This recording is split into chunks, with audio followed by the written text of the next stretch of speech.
Hey guys, my name is Lilly and today I want to bring you the news from Austria and Europe. Let's start with the most concerning news. So the European Union has now banned cash payments over 10,000 euros. That really sucks. I think that really infringes our freedom. Of course, they say they are doing it because of money laundering and because of a handful of criminals. So now we, the law-abiding citizens, which are the majority in the European Union, now we have to give up our freedom so that they can fight a few criminals who are doing money laundering. Now, honestly, I have to say, this is a high price that we are paying, and it will not work out anyway because criminals always find a way to make payments. So what's going on here is basically a complete erosion of our freedom, and people really need to understand this. If you don't have cash, what are you going to pay with in a crisis when there's a blackout and nothing is working anymore? Cash is important. It's a valuable means of payment. Yeah, so for me, it's pretty clear that they want to get rid of cash because they don't like the anonymity that we have as citizens. And they really want to know everything that we are purchasing and doing and where we are and what we are purchasing and why. So they really want to make us a crystal clear customer and consumer where you can see right through and where you can predict even behavior of a future purchase. And that's what they really want. In case they are going for our cash, what can we do about it? Well, the only thing that we have left is to barter. And bartering items are important in case there's no cash or the cash loses of its value. There can be hyperinflation. So what's left is bartering, and that has worked out for tens of thousands of years before modern civilization. Okay guys, so there's no discussion that they are coming for our cash. So it's really important that we start paying cash again. Everybody should pay cash because paying cash is also a vote. I'm personally voting that this time I'm paying cash in the store, and if the cash payments go up, then it's hard for them to take away all of our cash. So make sure that you're paying cash. Now there's another thing that is happening. So I recently had a really interesting discussion with my bank. So usually when I'm doing online banking, I have this browser on my laptop where I'm logging into the bank's website. And then I also have an identity app on my computer. So you have to open up both of the programs and you have to put a PIN code into the identity app. Yeah, and that was working flawlessly for years. But yeah, in the recent months, it has gotten more slow and slower and even more slow. And I have good internet or fairly good internet, and I also have a good computer. So it cannot be my software or the hardware. So, and then it stopped working at all. And then I could not make any transactions. So then I deleted the program. I got the newest version of the program, got a new code, got it working again. And then I still could not do any transactions. So it's as if they are turning off this app for the computer. So then I was calling my bank and they told me that I should install this identity app on my phone. And then I said to them, well, I don't want that because every app that is on my phone can also track me, can also maybe see into my photos, my private photos.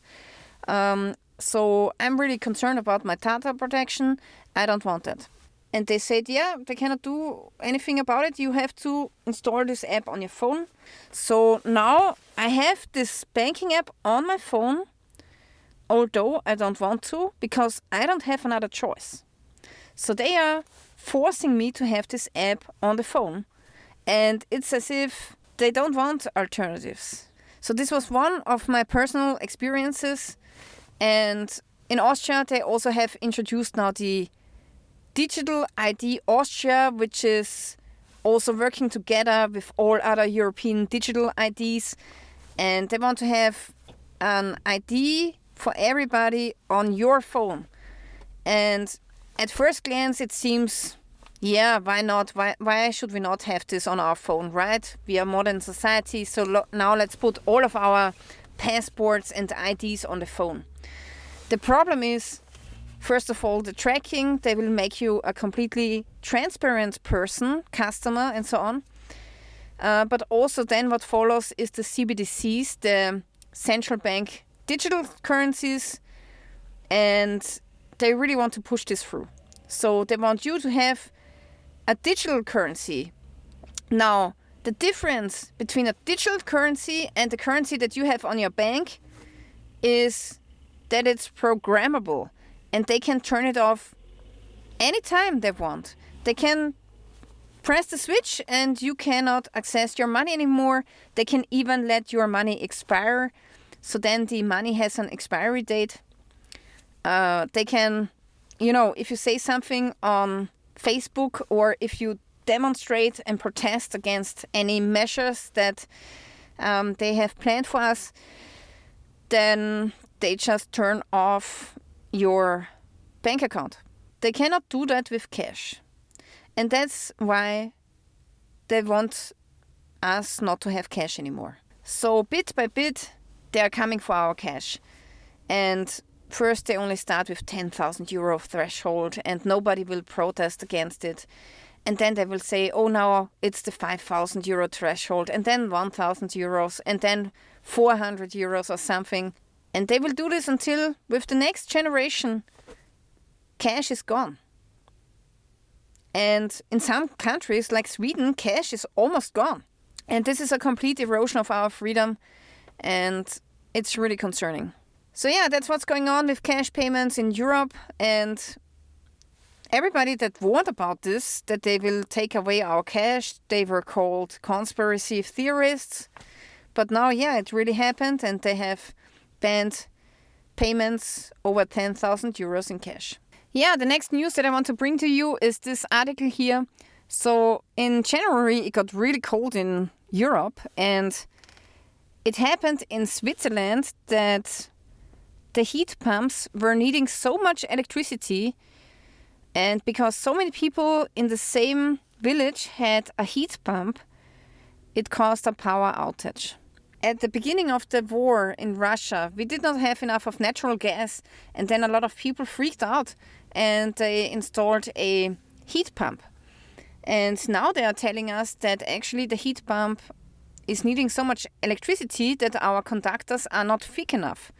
So you need a lot of electricity for a heat pump, especially if everybody has a heat pump. And our electric grid is just not thick enough for this. So you need really thick cables to transport this much of energy. Yeah, the next news that I want to tell you is this here.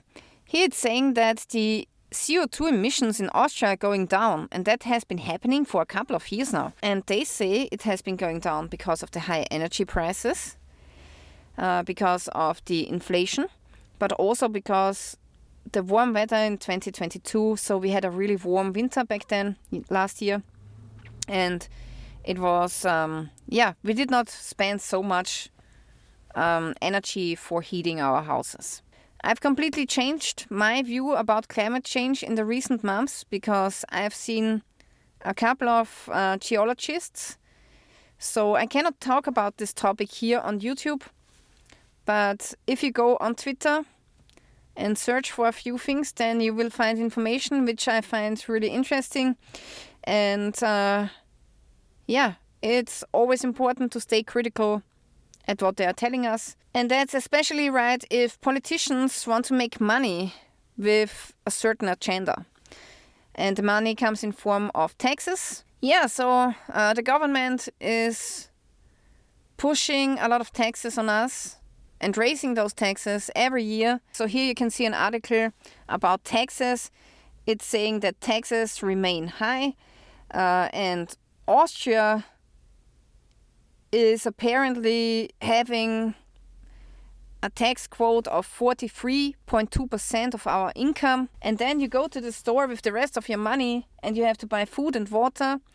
But on food and water we have the VAT tax, And then you go to the gas station, get some gas or diesel, and then you have to pay mineral oil tax, CO2 tax, and VAT. So now gas and diesel has 3 taxes on it. And all of those taxes, except for the VAT, but the CO2 tax gets risen every year. The mineral oil tax, I don't know if it stays the same. But yeah, the reason everything is becoming so expensive is mainly taxes. That's the main reason. Now, a lot of people say, yes, but you have a social welfare system. We have hospitals that you can go freely into and get some treatment. That's correct. But since the pandemic, our hospital system is really suffering. Nurses have quit because of burnouts. Doctors have a burnout and so on. We have troubles getting medication. Surgeries are getting postponed. Our health system or healthcare system is not the same as it once was. And that's a huge problem. That's a huge problem. It's actually, I think, a decline of our society. And taxes contribute to that. If you have high taxes, it will kill the middle class. And that's the truth. So, and then here it says that only 2 countries are paying more taxes than Austrians. It's the French and also people that are living in Belgium. They are paying 46% of their income. It's crazy. It's really crazy. So many young families have now problems getting a flat or buying a house because everything has gotten so expensive. Crazy. It's really crazy. It's not stopping. Yeah, then also I want to show you this article here, which is saying that 100 tons of rice were taken off the market because it was containing a toxic cocktail of pesticide. And the pesticide level was so high, much more higher than allowed. And yeah, it's so funny because this rice was coming from India and it has to come with a certificate of a laboratory. And on this Indian certificate, it's saying, yeah, it's perfect, no pesticides in it. And then the Austrian authorities made their own testing and the toxic levels were so high that they are calling it a mega poisonous cocktail. So this rice was meant for Austria, but now it's going back to India and they probably will sell it to other countries. So yeah, I'm really happy and proud of the Austrian authorities that they have checked this rice and saved the health of a lot of people. Yeah, the next I want to show you this article here, which is showing another earthquake in Austria. This time it was 3.4 of strength. So we are having a lot of earthquakes in Austria in the past years. And this is not normal, at least for me. Like when I was a kid, we almost never had earthquakes. Maybe it was 2 or 3 times in my entire childhood that we had earthquakes that we could actually feel. So something is going on with the earthquakes. It's pretty uncommon, I would say. Or maybe it's common. Maybe it's just a bigger earth cycle or something. I don't know. I find it very peculiar. And if someone of you guys has more information on why there are more earthquakes right now, that would be really interesting. Okay. So yeah, this is it for today. I really want to thank you guys for watching. If I have more news, make sure that you are subscribing to my channel here on YouTube. The problem is that here on YouTube I cannot talk about a lot of things. So make sure that you subscribe to my Twitter account as well. So if you want to get uncensored and unfiltered information and news, then make sure that you are following me on my Twitter account.